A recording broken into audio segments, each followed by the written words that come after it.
So when your curds and whey are separated in your kefir, it looks like this.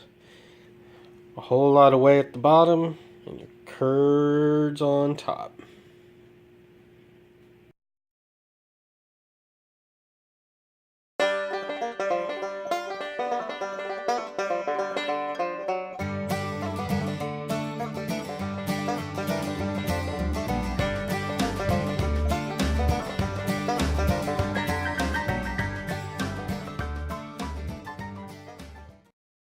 Hey Clodhoppers, just wanted to give you some updates on one on the rabbit that had ear mites that we were treating, see how she's doing after about a week of letting her try to heal up, and then also want to update you on one other treat we give the chickens sometimes whenever we have some kefir that's gone too long. So let's get to it. Alright, so I'm going to take my kefir and empty it out into this, it's a plastic strainer, and a cup that I can collect it in, that I can pour out any liquid.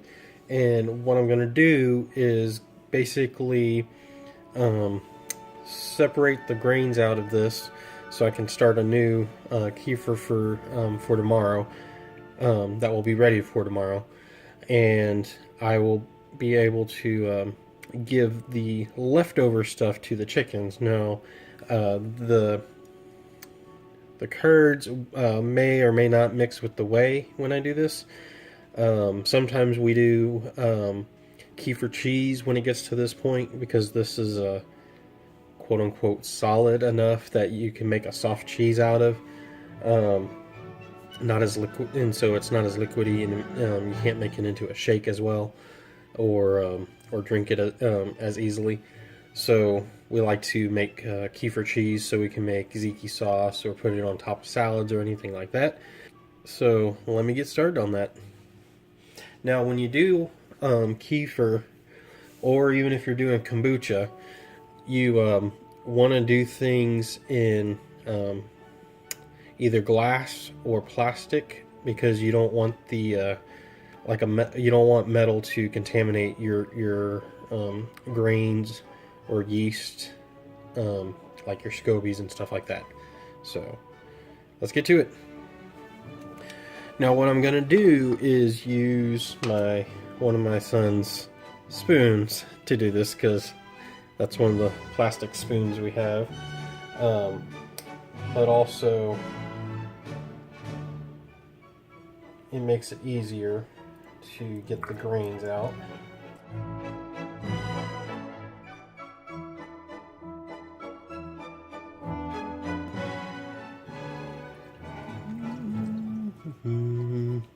Sorry, I'm debating on if I need to shake this or if I just need to squish it down. I think I can shake it.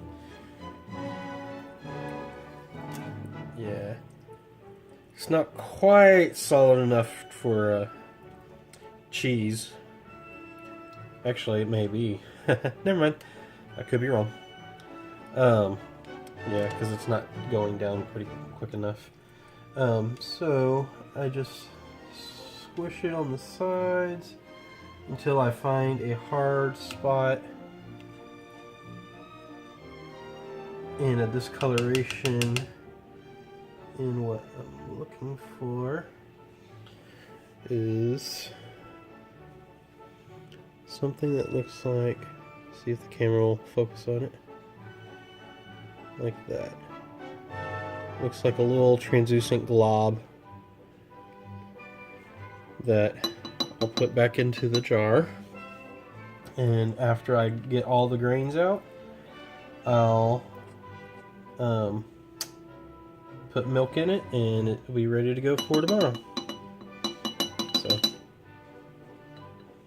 let me figure that out.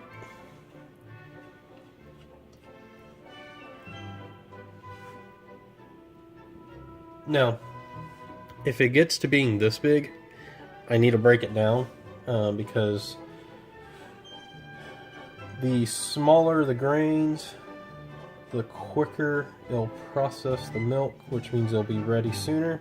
And with it being winter, the cold slows down the process of doing this. So the smaller I can make it, the quicker it'll get done. The sooner we'll have, as I said, the sooner we'll get the kefir that we want.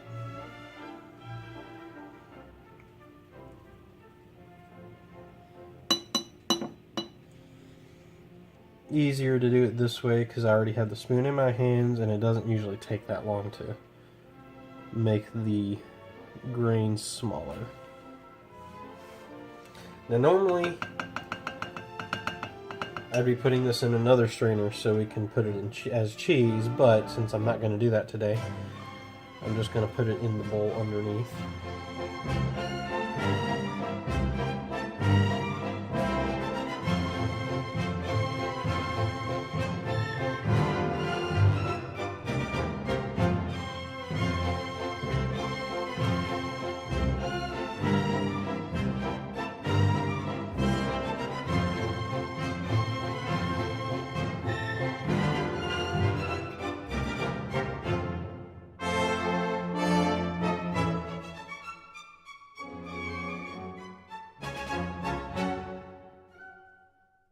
Alright, so I got that separated. I need to add the milk to the grains real quick.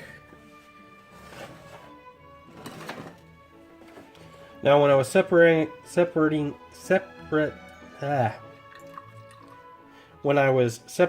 the grains from the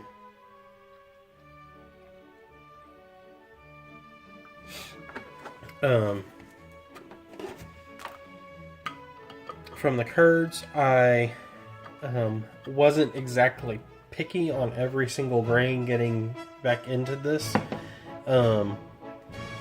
Reason being is it's okay to thin out, as in have less grains in your kefir occasionally, just so you can get some fresh grains into your kefir. And also, if it's going too fast, that's another way you can get rid of some of the grains, and to slow down the process is to take some of those grains out and include it into either your kefir smoothies or to feed to your animals. So, all right. After I get this up, I'm gonna go take this out to the chickens and let them enjoy. As you can see, the chickens are ready to see what I got, along with the cat. So let's go give this to the chickens. This one. Oh, sorry, socks. As you can tell, they enjoy this stuff.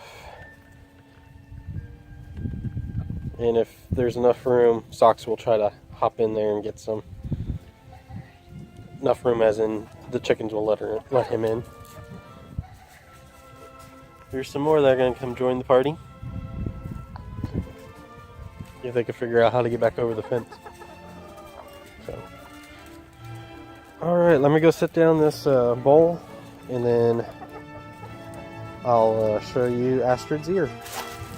And just so you know, it is kind of cold out here. It's in the 30s. I say cold, that's cold for Texas. Now let's see if Astrid will let me video her ear. Hi. That's my finger. That's my finger. It's looking a whole lot better than it was. So yeah, so that oil mixture that Simmer made is doing really well on her, as you can see. Her ear's clearing up quite well. Just some scars, not scars, some scabbing from when her scratching it and the ear mites bothering it. So yeah, she's doing a whole lot better.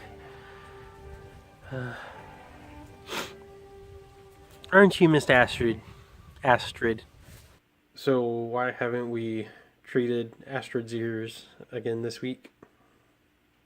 The reason we haven't treated Astrid's ears this week is that it's been kind of cold, and by putting drops of oil in her ears, my concern is that it will essentially keep moisture on her ears, because that oil won't dissipate quickly unless it soaks in, but even still it'll probably take at least a few hours.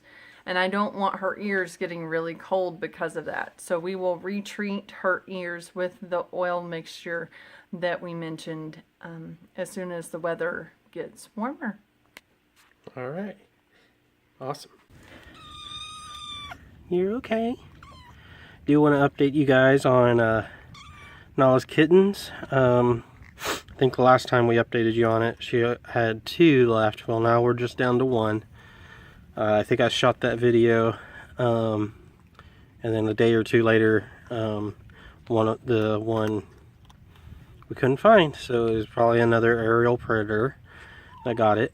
So we're just down to this one. I think it was the runt of the group, because he tends to stay in the chicken coop at night instead of being out and about with the others. So he knows to get cover as soon as possible.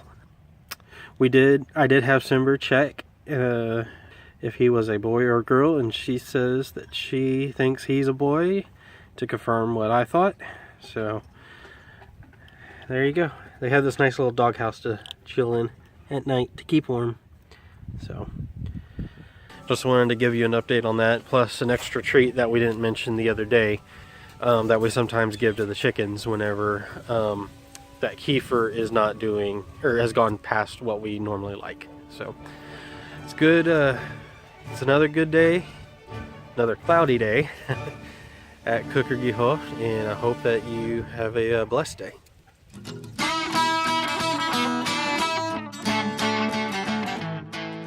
Hey Cloudhoppers, thanks for watching the video. Push the thumbs up to like the video. Also hit that subscribe button, also the bell, so that you can get notifications when our videos come out. Check us out on our social media pages too. We have Facebook and Pinterest, and soon we'll have Instagram. The links are below. Bye, y'all. Bye. Good job.